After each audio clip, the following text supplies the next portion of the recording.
آسمان دنیا کی گہما گہمی کسی بڑی خبر کی بھی سنا رہی تھی۔ جوں جوں وقت گزرتا جا رہا تھا، تسبیح و تحلیل میں مصروف فرشتوں کے تجسس اور بے چینی میں اضافہ ہوتا جا رہا تھا۔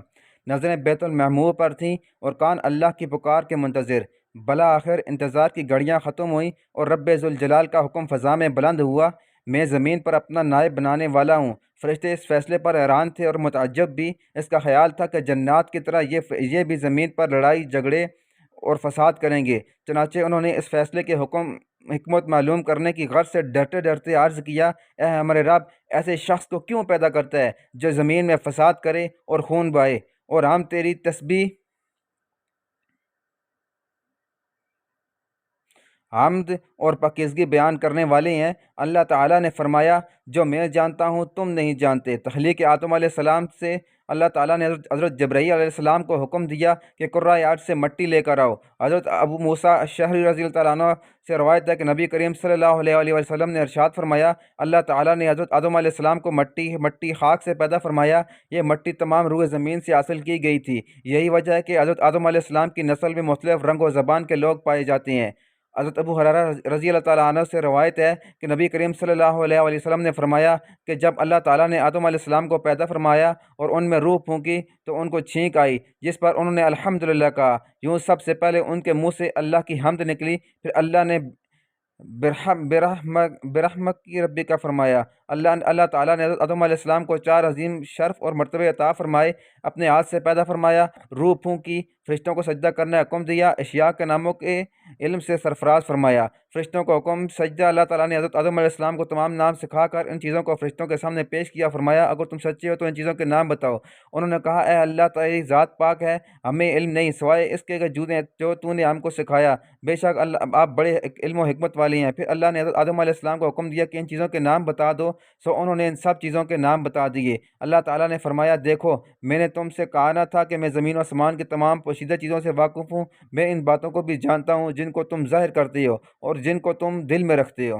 حق تعالیٰ نے تمام فرشتوں کو حکم دیا کہ آدم علیہ السلام کو سجدہ کرو، تو ابلیس کے سوا سب نے سجدہ کیا۔ اس نے انکار کر دیا اور تکبر کیا اور وہ کافروں میں ہو گیا۔ اللہ نے ابلیس سے پوچھا کہ جب میں نے تجھ کو حکم دیا تھا تو کس چیز نے تجھ کو سجدے سے باز رکھا؟ اس نے کہا، میں اس سے افضل ہوں، تو نے مجھے آگ سے پیدا کیا ہے اور اسے خاک سے۔ اللہ نے فرمایا، تو بیچ سے اتر جا، تجھے حق نہیں کہ تو یہاں رہ کر غرور کرے، پس نکل جا، بے شک تو ذلیلوں میں سے ہے۔ اس نے کہا، مجھے اس دن تک مہلت عطا فرمائیے جس دن قیامت آئے گی۔ اللہ نے شیطان کو مہلت عطا فرما دی، تو اس نے کہا، اب میں تیرے بندوں کو قیامت تک بہکاؤں گا، آگے سے، پیچھے سے، دائیں سے، بائیں سے۔ اللہ نے فرمایا، جو لوگ تیری پیروی کریں گے میں تجھ سمیت ان سب کو جہنم میں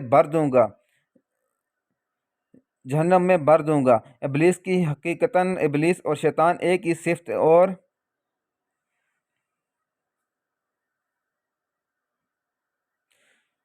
حقیقت کے 2 ایسے نام ہیں کہ جس کا کام اللہ کے بندوں کو ورگلانا، شر پھیلانا، انہیں اللہ سے باغی کر کے برائی کے کاموں کی جانب راغب کرنا ہے۔ یہ انسان کا وہ ازلی دشمن ہے جو قیامت تک اس کا پیچھا نہیں چھوڑے گا۔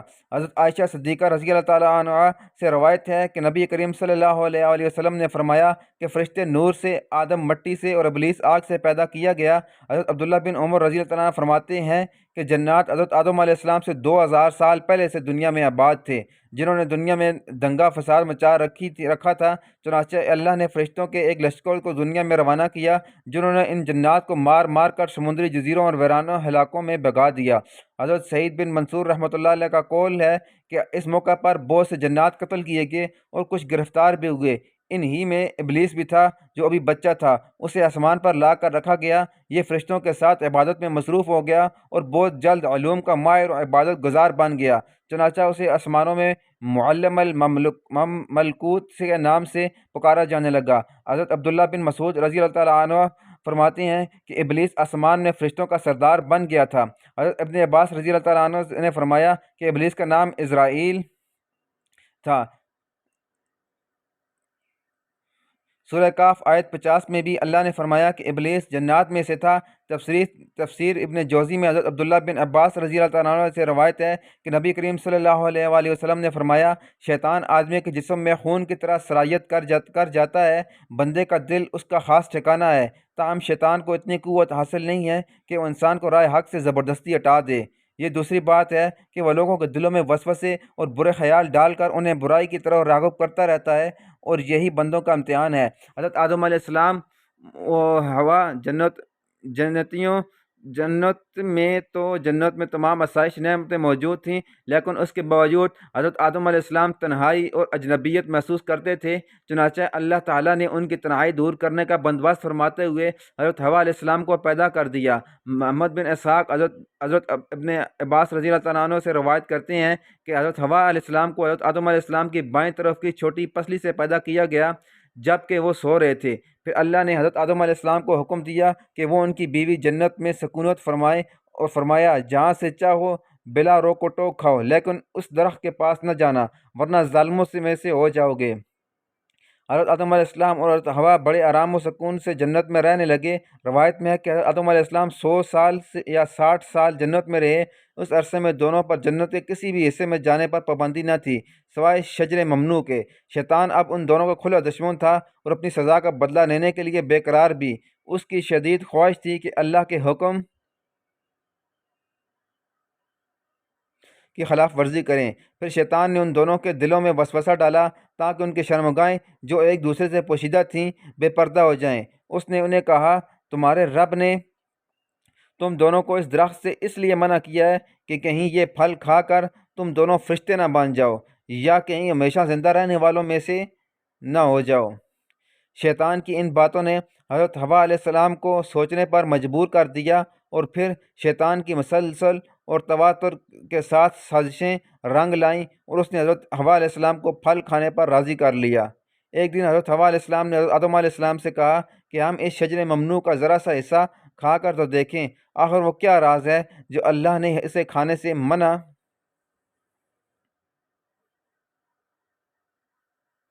فرمایا ہے۔ شروع میں تو حضرت آدم علیہ السلام اس کے لیے قطعاً طور پر تیار نہ تھے، لیکن پھر حضرت حوا علیہ السلام کے مسلسل اصرار پر بادل نخواستہ وہ بھی راضی ہو گئے۔ ابھی ان دونوں نے پھل کو پورے طور پر چکھا بھی نہ تھا کہ ان کی سترگاہیں ایک دوسرے پر عیاں ہو گئیں، جس پر دونوں بدحواسی اور پریشانی میں جنت کے درختوں کے پتے توڑ توڑ کر اپنا بدن چھپانے لگے۔ اللہ نے دونوں کو پکارا اور فرمایا، کیا میں نے تم کو منع نہیں کیا تھا کہ اس درخت کا پھل نہ کھانا اور شیطان کے ورگلانے میں نہ آنا؟ یہ تمہارا کھلا دشمن ہے۔ دونوں نے جب اللہ کی پکار سنی تو مارے خوف الہی کے کانپ اٹھے، نہایت لاچارگی اور عاجزی سے اپنی خطا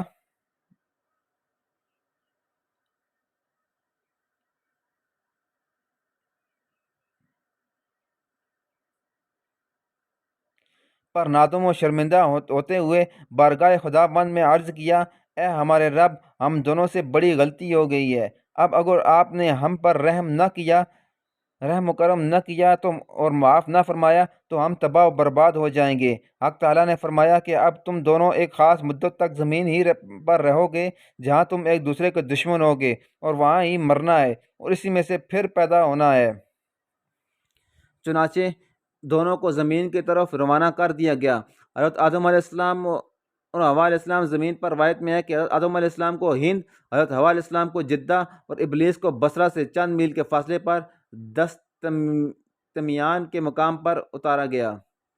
حضرت سعدی رحمۃ اللہ علیہ فرماتی ہیں کہ حضرت آدم علیہ السلام جنت سے ہند میں اترے تو ان کے پاس حجر اسود تھا اور جنت کے درختوں کے پتوں کی ایک مٹھی بھی تھی۔ پھر حضرت آدم علیہ السلام نے ان پتوں کو زمین پر پھیلا دیا، اور یہ خوشبودار درخت ان پتوں ہی کی پیداوار ہیں۔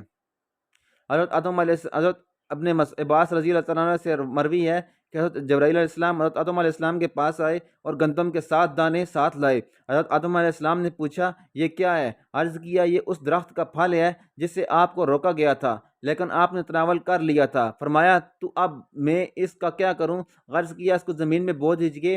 حضرت آدم علیہ السلام نے بو دیے، اور وہ دانے وزن میں ان دنیا کے دانوں سے لاکھ درجے زیادہ تھے۔ وہ دانے اگے، حضرت آدم علیہ السلام نے فصل کاٹی، پھر دانوں کو بھوسی سے جدا کیا، پھر صفائی کی، اسے پیس کر آٹا گوندا اور روٹی پکائی، اس طرح محنت و مشقت کے بعد اسے کھایا۔ توبہ کی قبولیت اور زمین پر ملاپ۔ حضرت آدم علیہ السلام زمین پر آنے کے بعد نہایت شرمسار اور افسردہ تھے۔ پھر حضرت حوا علیہ السلام سے علیحدگی نے بھی سخت پریشانی میں مبتلا کر دیا۔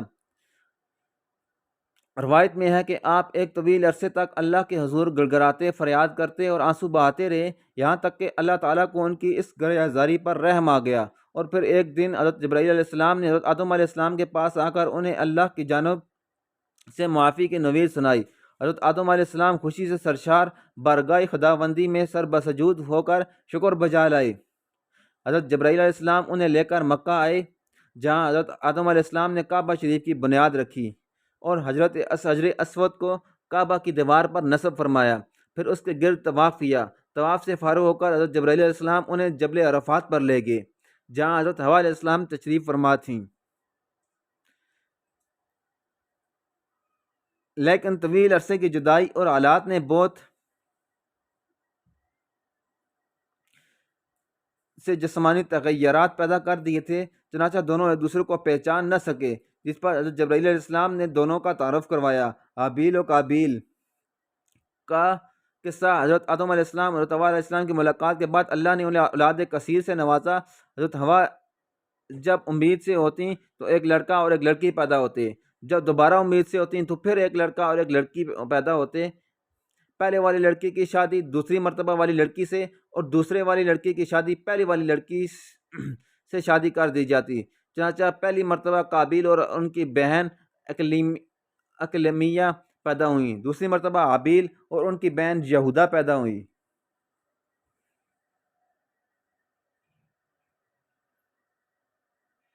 حضرت آدم علیہ السلام نے اکلیمیہ کی شادی حابیل سے اور یہودا کی شادی قابیل سے کرنا چاہی، مگر قابیل نے یہودا سے شادی سے انکار کر دیا۔ وہ اکلیمہ سے شادی کرنا چاہتا تھا کیونکہ وہ یہودا سے زیادہ خوبصورت تھی۔ حضرت آدم علیہ السلام نے ہر چند سمجھایا لیکن وہ بضد رہا۔ حضرت آدم علیہ السلام نے دونوں بیٹوں سے فرمایا کہ تم دونوں اپنی قربانی کو صفا پر لے جاؤ، اللہ کے حکم سے آسمان سے آگ آئے گی جو حق کا فیصلہ کرے گا کر دے گا۔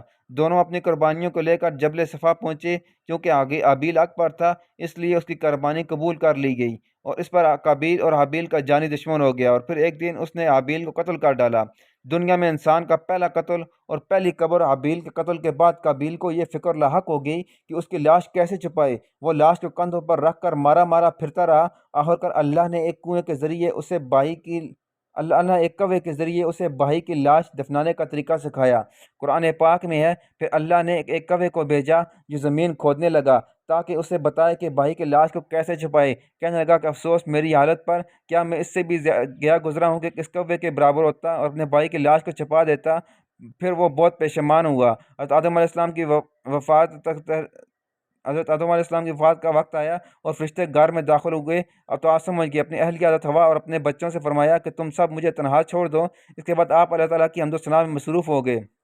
فرشتوں نے روح قبض کی، پھر غسل دے کر کفن دیے، خوشبو لگائی، گڑھا کھود کر قبر بنائی۔ حضرت جبرائیل علیہ السلام ان کے بیٹے حضرت شیشہ علیہ السلام کو نماز جنازہ پڑھانے کا طریقہ بتایا، آپ علیہ السلام نے نماز جنازہ پڑھایا۔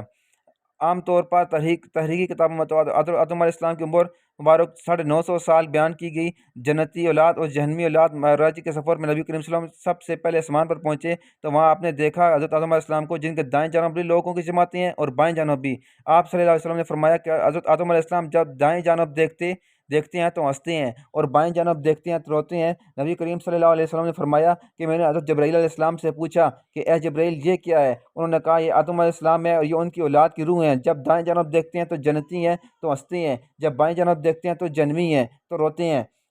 نبی کریم صلی اللہ علیہ وسلم عرش معلیٰ پر حضرت عمر فاروق رضی اللہ عنہ سے مروی ہے کہ نبی کریم صلی اللہ علیہ وسلم نے فرمایا کہ جب حضرت آدم علیہ السلام سے لغزش ہوئی تو انہوں نے بارگاہ خداوندی میں عرض کیا، اے میرے پروردگار، میں آپ سے محمد صلی اللہ علیہ وسلم کے وسیلے سے سوال کرتا ہوں کہ آپ میری مغفرت فرما دیں۔ اللہ رب العزت نے فرمایا کہ تو نے محمد صلی اللہ علیہ وسلم کو کیسے جان لیا جبکہ میں نے ان کو اب تک پیدا ہی نہیں فرمایا؟ حضرت آدم علیہ السلام نے عرض کیا، اے پروردگار، جب آپ نے مجھے اپنے ہاتھوں سے پیدا فرمایا اور مجھ میں ڈانٹ ڈالی، پھر میں نے اپنا سر اٹھایا تو عرش پر لکھا دیکھا لا الہ الا اللہ محمد رسول اللہ، تو میں نے جان لیا کہ جس ذات کا نام آپ کے نام کے ساتھ ملایا ہے، اس سے بڑھ کر آپ کے نزدیک اور کوئی محبوب نہیں ہو سکتا۔ تو اللہ نے فرمایا آدم تو نے سچ کہا، وہ میرے نزدیک سب سے محبوب ہے، اور جب تو نے ان کے وسیلے سے مجھ سے مانگ لیا تو پس میں نے تیری بخشش کر دی، اور اگر محمد صلی اللہ علیہ وسلم نہ ہوتے تو میں آپ کو بھی پیدا نہ کرتا۔